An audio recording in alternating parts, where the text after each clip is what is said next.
Bonjour les amis, on vient de fêter l'anniversaire de la chaîne. Elle a vu le jour il y a bientôt maintenant un an, non, un petit peu plus d'ailleurs maintenant. Et c'est l'occasion de faire un petit bilan sur ces 12 mois passés en votre compagnie. On se retrouve pour une vidéo un peu spéciale puisque je viens de fêter la première année de l'existence de la chaîne Facilogie. Il y a bientôt un an, je postais mon tout premier contenu sur YouTube. Et puis, depuis cette première année, il s'est passé beaucoup de choses. Ça a été une année qui a été riche en événements, en émotions et en surprises. J'ai travaillé comme une bête pour mettre en ligne des contenus qui vous apportent de la valeur ajoutée, parce que c'est le but du jeu, vous le savez, c'est de vous partager des trucs et astuces gratuites sur la prospection digitale, sur les stratégies à mettre en place pour vous aider à grossir votre business en immobilier. Ça, c'est le cœur de Facilogie depuis sa création, et c'est aussi d'ailleurs l'objectif de la chaîne, prendre d'un côté le digital et toutes ses opportunités, et de l'autre le métier de conseiller immobilier dans toute sa diversité, et mêler les deux ensemble pour générer un super conseiller capable de s'appuyer sur les outils digitaux pour développer son business, et tout en donnant aux prospects exactement ce qu'ils veulent. Et vos prospects, qu'est-ce qu'ils veulent? Ils veulent de l'expertise, ils veulent de l'accompagnement, des outils technologiques novateurs et surtout de l'humain. Je pense que le digital, c'est la clé pour entrer des mandats plus qualifiés tout en développant sa notoriété et en fidélisant des clients. Mais on sait aussi ô combien il est difficile pour des professionnels qui ont des habitudes de travail, des processus bien établis et une routine bien ancrée de transformer leur quotidien en se réinventant complètement. Mais ça, c'est pas lié au monde de l'immobilier, c'est valable dans tous les métiers. La chaîne, je l'ai donc imaginée comme le prolongement du blog qui existe maintenant chez Facilogie depuis 6 ans. Et en gros, l'idée, c'était de pouvoir créer des articles pour mettre la technologie au niveau de chacun, pour vulgariser le marketing et puis pour paver le chemin qui mène au digital afin que tout le monde puisse profiter pleinement des opportunités de marché qui s'offrent au travers et à travers ces innovations. Cette chaîne, donc, c'est un tremplin qui doit vous aider à décoller et à aller au-delà de ce que vous pensiez être capable de faire. Mais c'est pas tout. Maintenant que la chaîne est lancée et qu'il y a déjà pas mal de contenu, d'ailleurs, je voulais aussi, au travers de cette vidéo, vous partager d'ailleurs mes succès et mes échecs, mais aussi vous partager mon expérience en tant qu'entrepreneur, par exemple comment développer son mindset, ce que j'appelle l'état d'esprit, reprendre confiance en soi et en ses capacités à s'imposer sur le marché et à s'épanouir dans son travail de tous les jours. Et si je me sens légitime aujourd'hui pour vous donner ces conseils, c'est parce que ce processus, ce passage au digital, avec toutes les interrogations qui l'accompagnent, je l'ai vécu moi-même, quand j'étais agent immobilier, et puis après par la suite quand j'ai créé mon entreprise Facilogie, parce qu'on n'avait pas toutes ces technologies à disposition. J'avais des ambitions, je voulais faire plus fort, plus efficace, mais je tournais en rond, faute d'avoir les bons outils pour avancer. Et puis, faut le dire, j'ai un gros défaut, mais un super gros défaut, c'est quand je suis convaincu, j'y vais à 200%. Il n'y a rien qui m'arrête. Alors, c'est vrai que j'ai eu cette révélation. J'ai eu l'opportunité de fabriquer moi-même les outils dont j'avais besoin.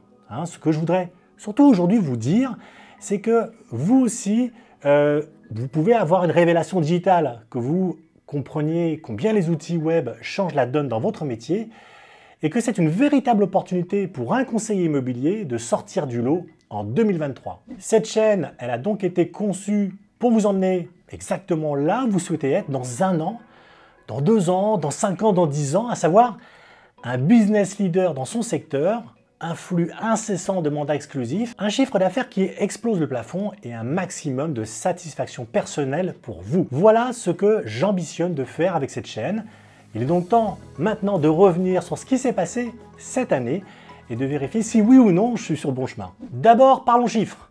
Alors, je ne vais pas vous assommer avec des stats dans tous les sens, mais je vais simplement, et je voudrais surtout vous donner quelques chiffres qui me semblent intéressants pour comprendre la progression de la chaîne, en tout cas sur cette année. En janvier 2023, la chaîne compte, alors au moment où je tourne cette vidéo, les chiffres auront peut-être évolué, mais en janvier 2023, la chaîne compte 1260 abonnés, ce qui est très positif, puisqu'à l'échelle de YouTube, elle est vraiment encore toute récente.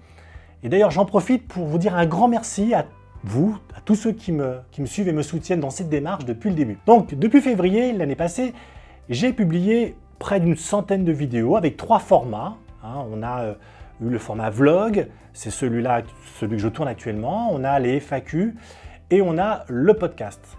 C'est clairement le premier format qui sort du lot en termes de popularité. D'ailleurs, justement, on peut regarder, là, si je trie mes vidéos par nombre de vues, on peut voir assez rapidement que les vidéos les plus populaires, en tout cas sur cette liste, ça a été les 10 conseils pour bien démarrer en prospection, puisqu'on a un peu plus de 2600 vues à ce jour. Ensuite, on a ce que vous devez savoir pour créer votre agence immobilière, la première partie avec 2000 vues, et la vidéo de présentation de la chaîne. Alors ça, c'est la toute première, donc c'est normal qu'elle a pas mal de vues.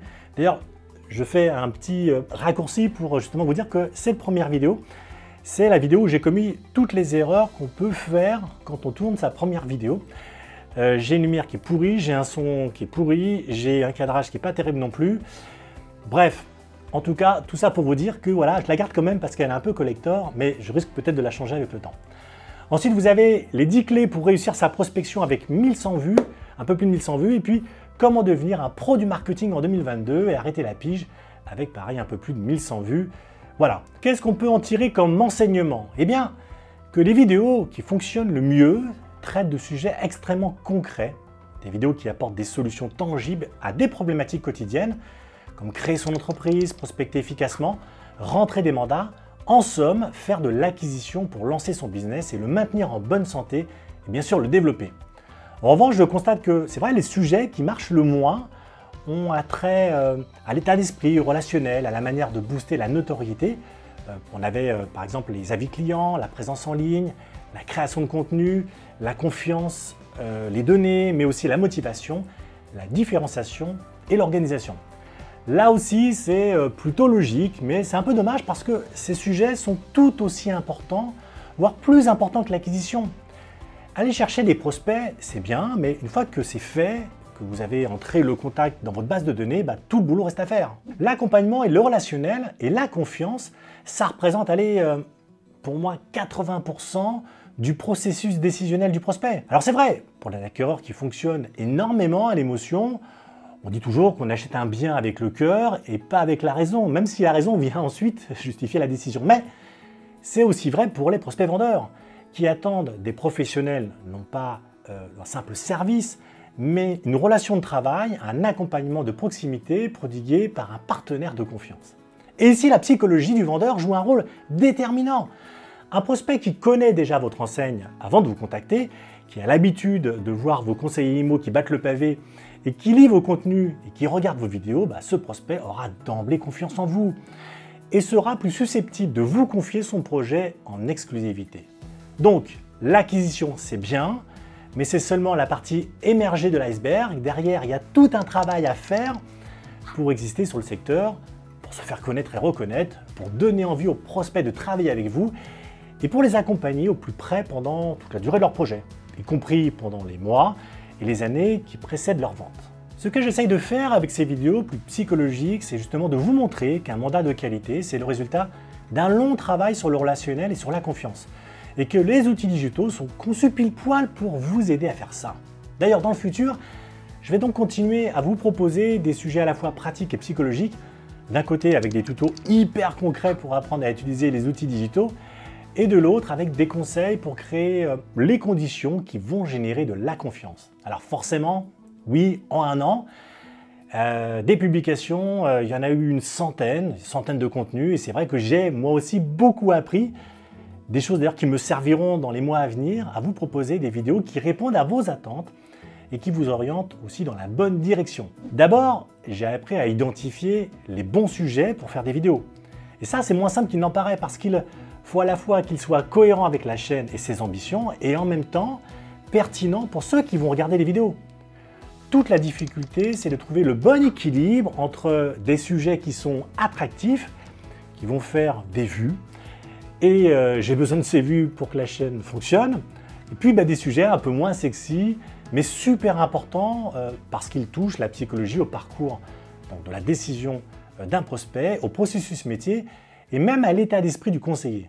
Ensuite, j'ai appris à scripter les vidéos, et je me suis vite rendu compte que rédiger des scripts, c'est très différent de produire des articles.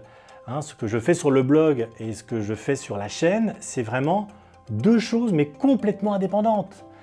Pour un script, il faut travailler la formulation pour faire passer, on va dire, toutes les idées de façon aussi naturelle que possible. Il faut aussi trouver le bon ton, la bonne gestuelle, le bon cadre, comme vous pouvez le voir derrière. Il faut aussi se poser plein de questions. Est-ce qu'il faut que je tourne, par exemple, près de la caméra, plus loin?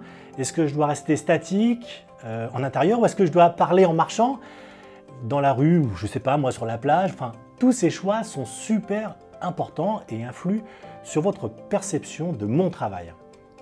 J'ai aussi beaucoup appris d'ailleurs sur le fonctionnement de YouTube, côté créateur de contenu, alors que j'avais l'habitude de regarder des vidéos en tant que spectateur, et on ne se doute pas du tout de ce qui se passe dans les coulisses, justement, d'un studio de tournage. Le truc, c'est que pour différencier les chaînes et évaluer leur qualité, YouTube se remet au jugement des internautes, et donc la plateforme s'intéresse exclusivement aux chiffres, c'est-à-dire le nombre de vues, le nombre d'abonnés, le nombre d'heures cumulées en termes de visionnage.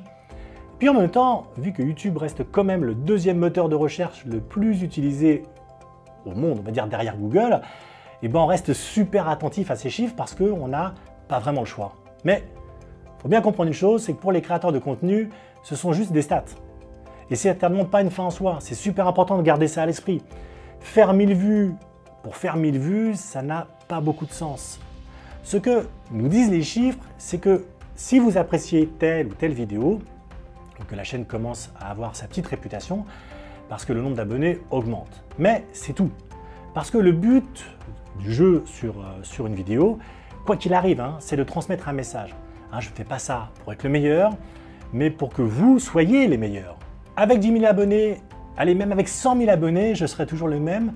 En tout cas, je garderai toujours cette même optique, c'est-à-dire produire des vidéos qui répondent à vos problématiques, point. En plus de ça, il faut dire que la première année, c'est surtout de l'échauffement. On crée du contenu pour s'entraîner. C'est vrai que parfois le contenu n'est pas forcément top. On fait des trucs un peu pourris. Les premières vidéos seront sûrement vues que par votre maman, par votre frère, en tout cas par votre famille. Mais ça permet en tout cas de jauger l'intérêt du public pour trouver sa voie. VOIE, vous l'avez bien compris. On fait donc des ajustements, on teste des choses, on s'améliore en continu. Et puis après, cette première année, que les choses commencent sérieusement. Enfin, en un an, j'ai appris ce qui est vraiment important. En tout cas, pas au niveau du matériel. Ceux d'entre vous qui me suivent depuis le début se souviennent peut-être, j'ai publié 3 tutoriels pour apprendre à produire des vidéos de présentation de biens, dont une consacrée au matos à employer en règle générale. Après 12 mois à tourner comme un fou, je peux vous partager un secret. En fait, le plus important, c'est pas l'image, et c'est le son. Et oui, le son, c'est ce qu'il y a de super important. Vous pouvez filmer vos vidéos avec un simple smartphone sans aucun souci, mais pour le son, impossible de transiger. Vous avez besoin d'un vrai micro, alors avec ou sans fil. Mais vous voyez, par exemple, moi aujourd'hui, j'utilise un micro qui est donc un micro sans fil, mais vous pouvez aussi adopter ce type de micro que vous pouvez brancher directement sur votre smartphone. Et ça, je vous invite vraiment à le faire, c'est super important. Donc, un bon micro, on l'a vu, l'image, elle, peut être de qualité moyenne. C'est pas grave, puisque le plus important, c'est qu'on entende haut et fort ce que vous avez à dire. Enfin, je termine cette vidéo avec une vision de l'avenir. Dans les prochains mois, je vais élargir le champ de la chaîne en proposant des sujets sur l'entrepreneuriat, sur l'état d'esprit conquérant, le développement personnel. Alors dites-moi ce que vous en pensez et puis quel type de vidéo, quel type de sujet vous auriez envie de voir sur la chaîne. Merci de m'avoir suivi. N'oubliez pas, vous connaissez la chanson, de liker et de vous abonner à la chaîne.